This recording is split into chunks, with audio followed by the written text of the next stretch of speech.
성년으로 주 얼굴 향하여.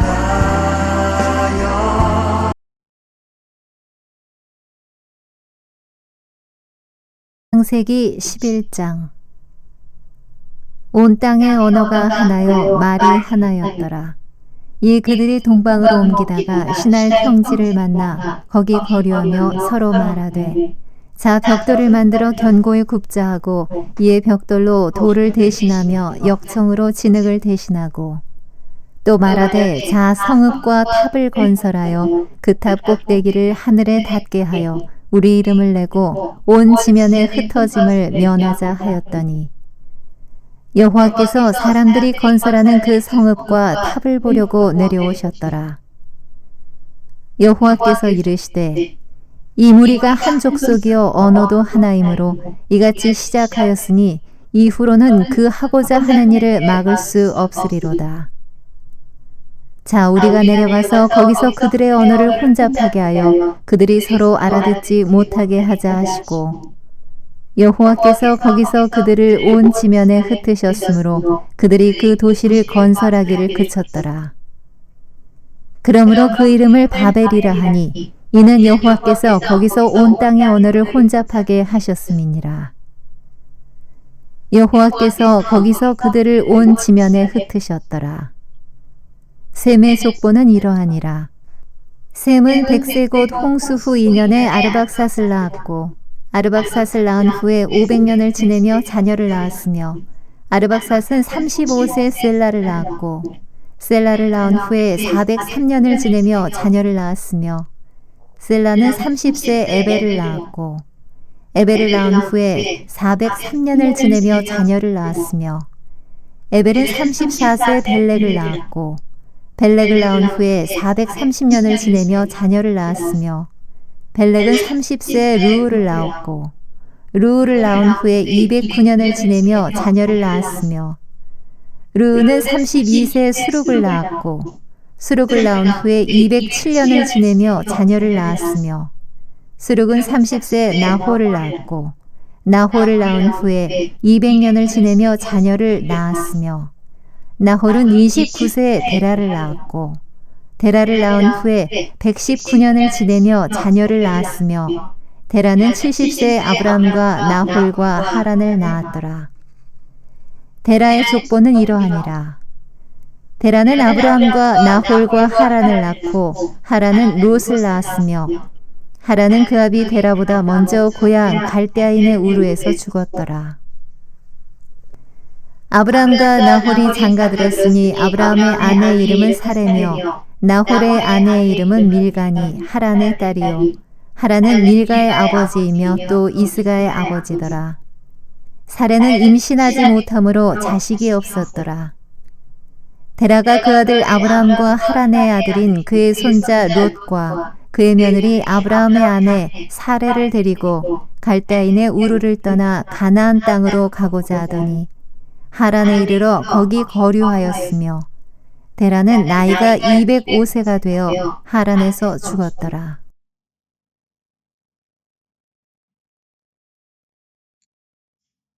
여기 12장 1절을 플러스했습니다. 이제 그 창세기에서 이제 역사를 아브라함부터 보거든요. 그 데라까지는 이제 거의 뭐 선사 시대라고 보는 거고요. 근데 그 데라가 죽고 이제 여호와께서 아브라함에게 이르시되, 너는 너의 고향과 친척과 아버지의 집을 떠나 내가 네게 보여줄 땅으로 가라. 이 시작이 되는 거예요.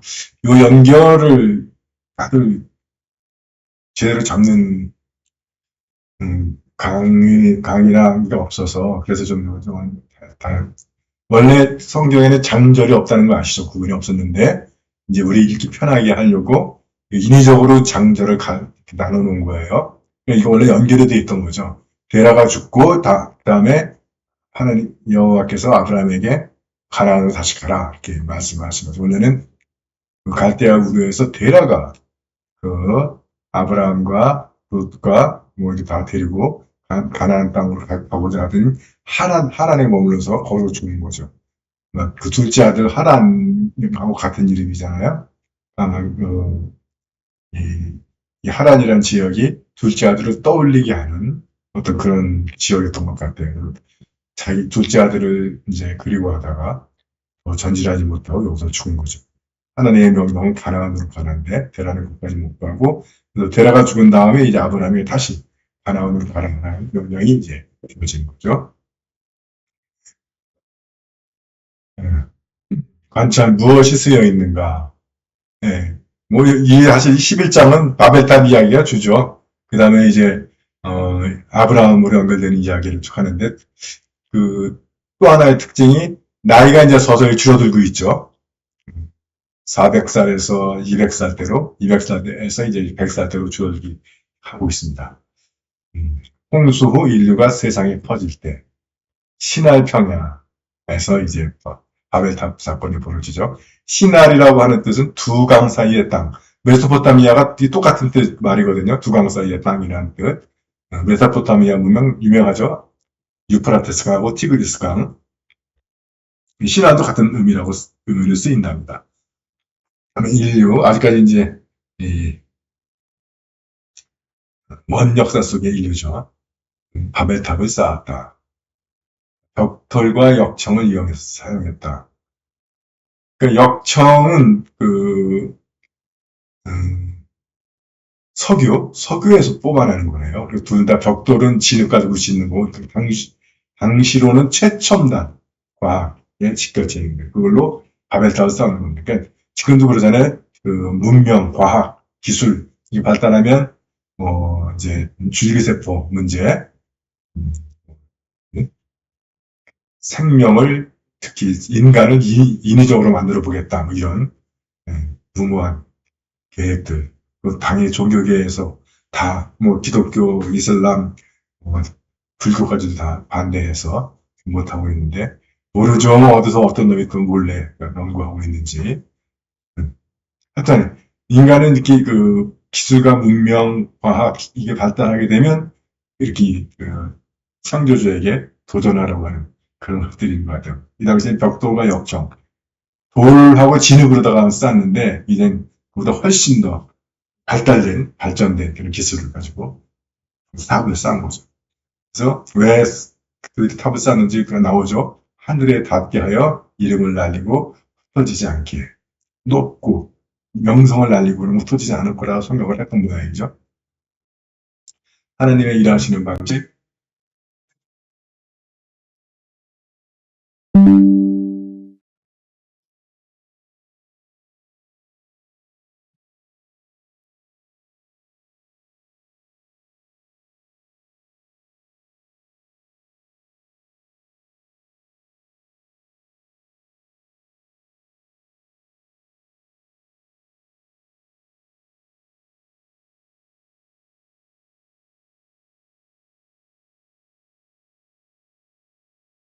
내려와 보시고 언어를 흩으셨다. 바벨이라고 하는 뜻은 혼돈, 혼란 이런 뜻이라고 합니다.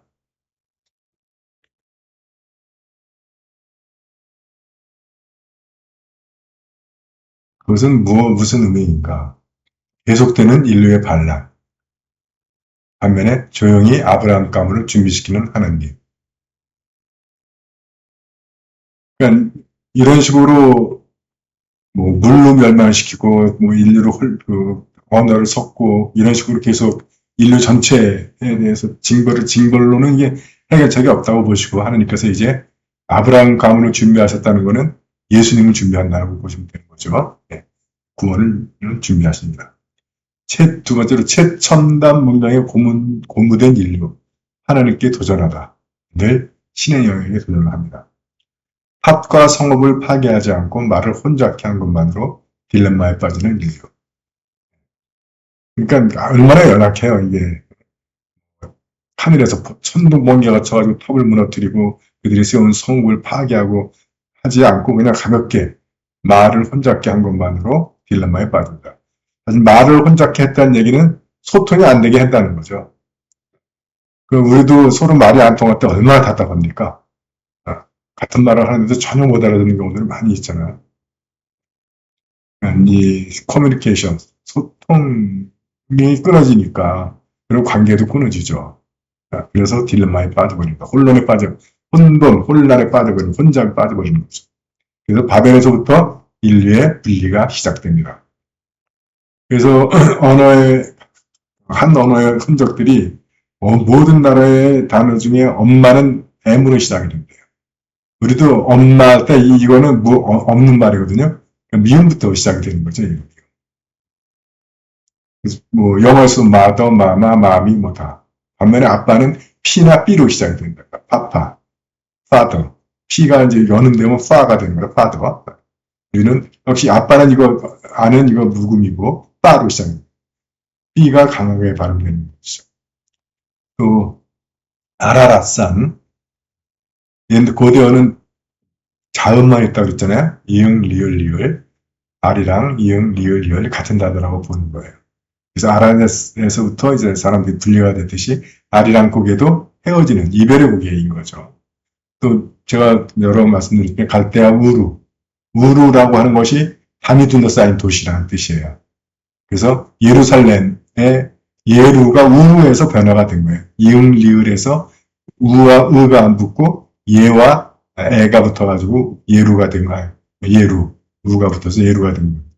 우리말에도 울이라고 하는 말도 그렇잖아요. 울타리, 그런 담장하고 그 안에 있는 이론들, 우리. 그래서 언어의 역사를 따라 올라가면 비슷한 단어를 만난다. 그래서 이게 성경에서만 얘기하는 게 아니라 이 언어학과 인류학의 결론입니다. 인류의 언어는 한 언어에서 갈라진 것 같다. 언어학자와 인류학자들이 이야기를 해요. 적용, 그것은 내게 무슨 의미인가? 인류의 반란으로 세상이 시끄러워도 구원을 준비하신 하나님. 시끄러운 세상을 보고 당황하고 경악하고 할 것이냐?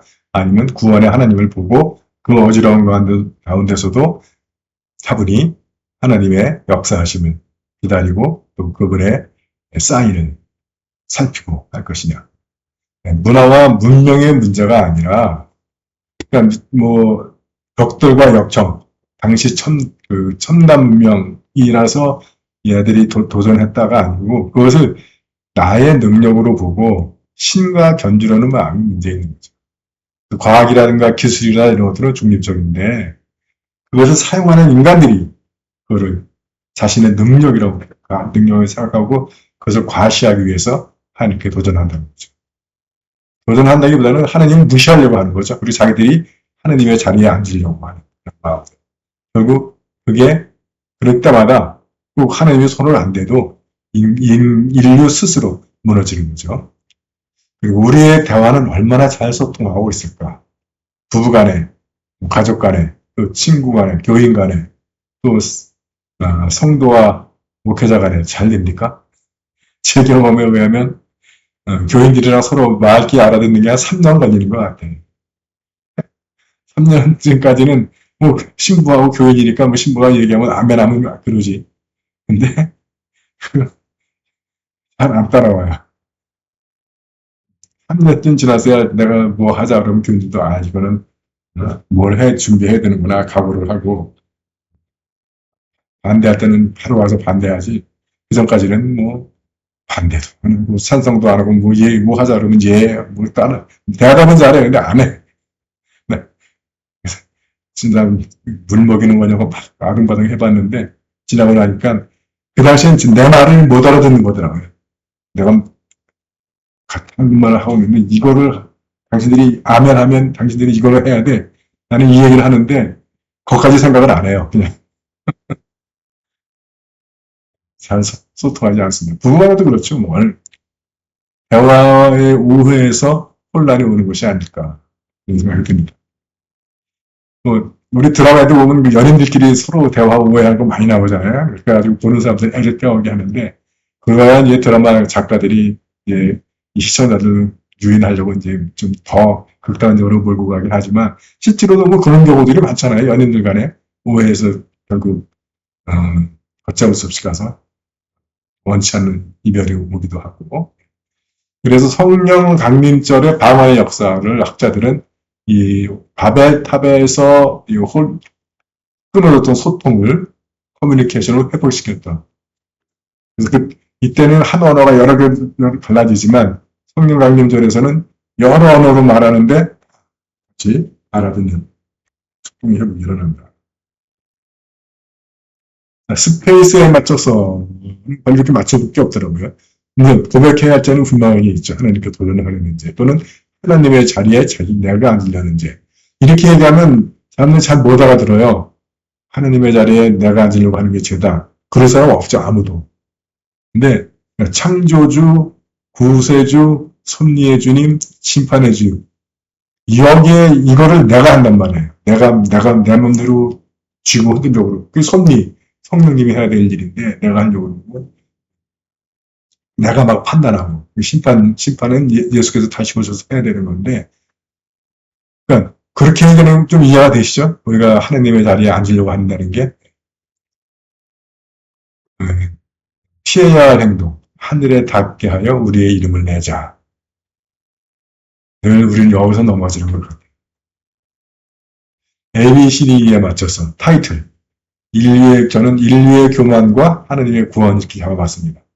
또는 하늘 높이 치솟는 인류의 교만 이렇게 할 수도 있겠죠, 제목을. 감명 깊은 구절을 저는 여호와께서 거기서 온 땅의 언어를 혼잡하게 하셨음이니라. 그래서 여호와께서 거기서 그들을 온 지면에 흩으셨더라. 우리가 하나님의 자리에 자꾸 오르려고 하니까 결국 오히려 하나님은 우리를 흩으시는 거죠. 그래서 하나님이 우리를 모아주시고 하나님이 우리를 올려주시기를 기다려야지 우리 스스로 올라가려고 하고 하면 오히려 하나님의 손길에 의해서 더 흩어지고 낮아진다. 도전되는 말씀 또 말하되 성읍과 탑을 건설하여 그 탑 꼭대기를 하늘에 닿게 하여 우리 이름을 내고 야, 내가 이룰 수 있는 능력이 있다. 그죠? 벽돌과 역청을 만들어냈잖아. 그랬을 때 이런 욕심을 부리지 않을 수 있을까? 해서 이 말씀은 도전되는 말씀으로 뽑아봤습니다. 난해한 말씀. 여호와께서 사람들이 건설하는 그 성읍과 탑을 보려고 내려오셨더라. 하나님이 내려오지 않으셔도 다 맞을 수 있는 건데, 이런 좀 의인화한 표현으로 쓴 것이 자칫 해석상에 문제를 일으킬 수도 있을 것 같아요.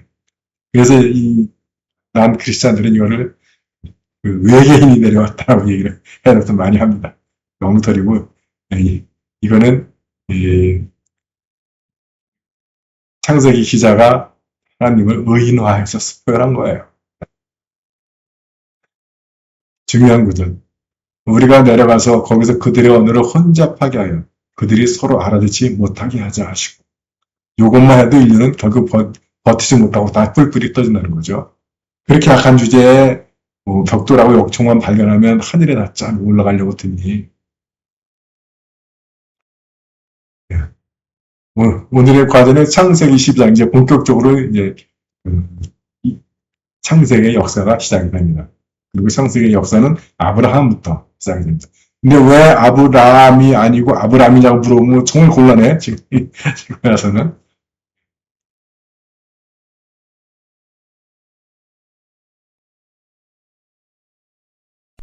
창세기 12장 여호와께서 아브라함에게 이르시되 너는 너의 고향과 친척과 아버지의 집을 떠나 내가 네게 보여줄 땅으로 가라. 내가 너로 큰 민족을 이루고 네게 복을 주어 네 이름을 창대하게 하리니 너는 복이 될지라. 너를 축복하는 자에게는 내가 복을 내리고 너를 저주하는 자에게는 내가 저주하리니 땅의 모든 족속이 너로 말미암아 복을 얻을 것이라 하신지라. 이에 아브라함이 여호와의 말씀을 따라갔고 롯도 그와 함께 갔으며 아브라함이 하란을 떠날 때 75세였더라. 아브라함이 그의 아내 사레와 조카 롯과 하란에서 모은 모든 소유와 얻은 사람들을 이끌고 가나안 땅으로 가려고 떠나서 마침내 가나안 땅에 들어갔더라. 아브라함이 그 땅을 지나 세겜 땅 모래 상수리 나무에 이르니 그때 가나안 사람이 그 땅에 거주하였더라. 여호와께서 아브라함에게 나타나 이르시되 내가 이 땅을 네 자손에게 주리라 하신지라. 자기에게 나타나신 여호와께 그가 그곳에서 제단을 쌓고 거기서 베델 동쪽 산으로 옮겨 장막을 치니 서쪽은 베델이요 동쪽은 아이라. 그가 그곳에서 여호와께 제단을 쌓고 여호와의 이름을 부르더니 점점 남방으로 옮겨갔더라. 그 땅에 기근이 들었으므로 아브라함이 애굽에 거류하려고 그리로 내려갔으니 이는 그 땅에 기근이 심하였음이라. 그가 애굽에 가까이 이르렀을 때 그의 아내 사레에게 말하되 내가 알기에 그대는 아리따운 여인이라. 애굽 사람이 그대를 볼 때 이르기를 이는 그의 아내라 하여 나는 죽이고 그대는 살리리니 원하건대 그대는 나의 누이라 하라. 그러면 내가 그대로 말미암아 안전하고 내 목숨이 그대로 말미암아 보존되리라 하니라. 아브라함이 애굽에 이르렀을 때 애굽 사람들이 그 여인이 심히 아리따움을 보았고 바로의 고관들도 그를 보고 바로 앞에서 칭찬함으로 그 여인을 바로의 궁으로 이끌어들인지라. 이에 바로가 그로 말미암아 아브라함을 후대함으로 아브라함이 양과 소와 노비와 암수 나귀와 낙타를 얻었더라. 여호와께서 아브라함의 아내 사레의 일로 바로와 그 집에 큰 재앙을 내리신지라. 바로가 아브라함을 불러서 이르되 네가 어찌하여 나에게 이렇게 행하였느냐? 네가 어찌하여 그를 내 아내라고 내게 말하지 아니하였느냐? 네가 어찌 그를 누이라 하여 내가 그를 데려다가 아내를 삼게 하였느냐? 내 아내가 여기 있으니 이제 데려가라 하고 바로가 사람들에게 그의 일을 명하매 그들이 그와 함께 그의 아내와 그의 모든 소유를 보내었더라.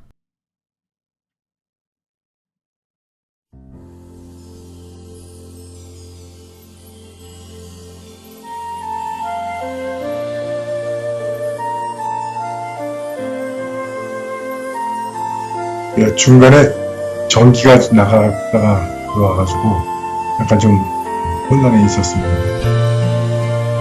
오늘 여기까지입니다. 여러분들 오늘 수고하셨습니다.